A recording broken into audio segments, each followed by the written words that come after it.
오늘 우리가 함께 볼 하나님의 말씀은 히브리서 11장 37절부터 38절입니다. 히브리서 11장 37절과 38절 제가 봉독하겠습니다.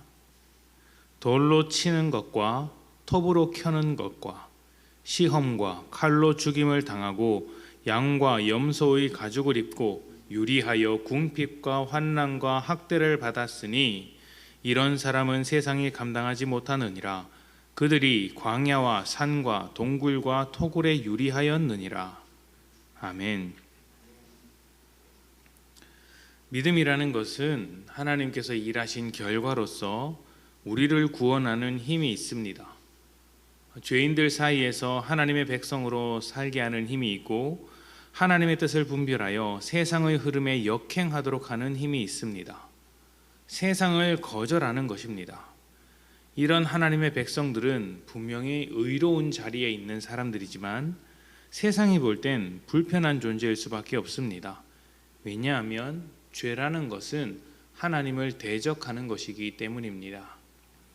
하나님의 자리를 빼앗는 것, 하나님을 대신해서 하나님이 되려고 하는 것, 하나님의 뜻보다 자기의 뜻을 주장하는 것, 하나님께서 만드신 세상을 자기 세상으로 생각하는 것, 이런 모든 것이 죄입니다. 단순히 율법을 어기고 말고가 아닌 것이죠.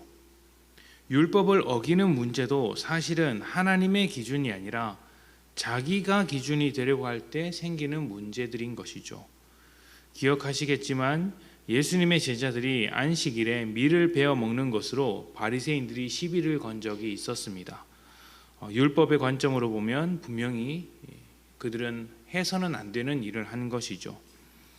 제 안식일에 일하지 말라고 한 율법을 어겼다는 것인데 예수님은 좀 다르게 대답하십니다. 안식일이 사람을 위하여 있는 것이 아니라 안식일이 사람을 위하여 있는 것이지 사람이 안식일을 위하여 있는 것이 아니다. 이게 무슨 말일까요? 율법과 안식일에는 하나님의 뜻이 숨겨져 있는데 그것은 사람을 위한 것이라는 말씀입니다. 그래서 율법과 안식일은 사람을 살리기 위한 방향으로 이해되어야 하고 사용되어야 하는 것이지 사람을 죽이는 방향으로 정죄하는 방향으로만 사용하면 누가 살아날 수 있겠느냐, 이렇게 가르치셨던 것이죠. 율법이나 안식일과 같은 하나님의 법도 하나님의 원리라는, 하나님의 은혜라는 그 원리와 속성에 맞게 사용할 때 은혜가 넘치는 것이지 죄의 원리와 죄의 속성을 가지고 사용한다면 오히려 죄와 같은 성격으로만 남게 됩니다. 그렇게 되면 율법으로 하나님의 자리에 올라가려는 것과 같아지는데 예수님 당시의 바리새인과 대제사장들이 그런 모습을 보여주었던 것이죠. 하나님을 대적해서 하나님의 자리에 올라가는 것이 죄이고 세상은 죄로 가득합니다. 그런데 그들 중에 하나님을 주인으로 인정하면서 하나님의 백성으로 살아가는 믿음의 사람들이 나타난다면 과연 세상은 어떻게 반응하겠습니까? 가만히 내버려 두겠습니까? 그렇게 못하죠. 그렇게 못합니다. 왜냐하면 믿는 자들이 활동할수록 하나님의 자리에 올라갈 수 없는 죄인의 민낯이 드러나기 때문입니다. 어둠 가운데 빛이 비추는 것이죠.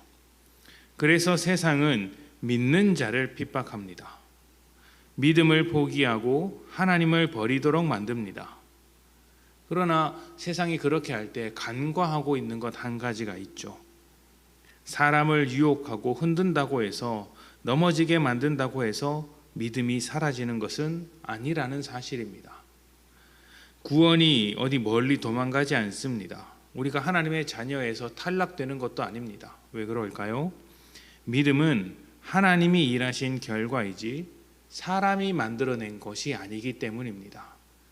하나님으로부터 우리를 빼앗을 수 없기 때문에 잠깐 넘어질 수는 있어도 그들의 도전은 결과적으로 실패할 것이기 때문입니다.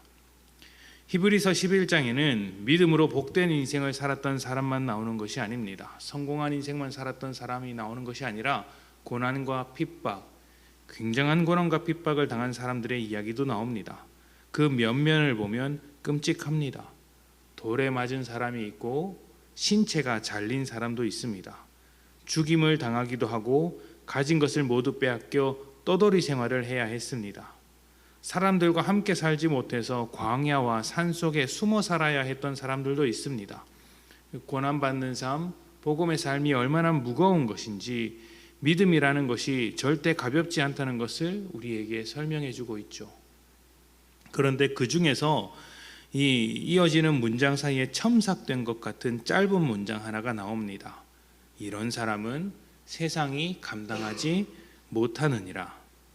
이것을 다른 번역으로 하면 세상은 이들에게 가치가 없다. 이들에게 세상은 별로 가치 없는 장소이다. 세상은 이런 사람들을 받아들이지 못한다. 이렇게 번역할 수 있습니다. 죄가 믿는 자를 어떻게 할 도리가 없다는 것이죠. 핍박하고 유혹해도 아무리 구워 삶아도 꿈쩍도 하지 않기 때문에 받아들일 수 없고 그렇다고 곁에 둘 수도 없고 아무것도 못하는 것입니다. 믿음이 세상보다 강하고 하나님이 세상을 이기셨기 때문이죠. 우리는 믿음이 있는 하나님의 백성인 것이죠. 우리의 믿음이 흔들릴 수 있습니다. 그러나 이미 하나님의 일하심으로 믿음 가운데 있다면 세상은 우리를 어떻게 할 수 없습니다. 고난이 온들 구원이 빼앗기겠습니까?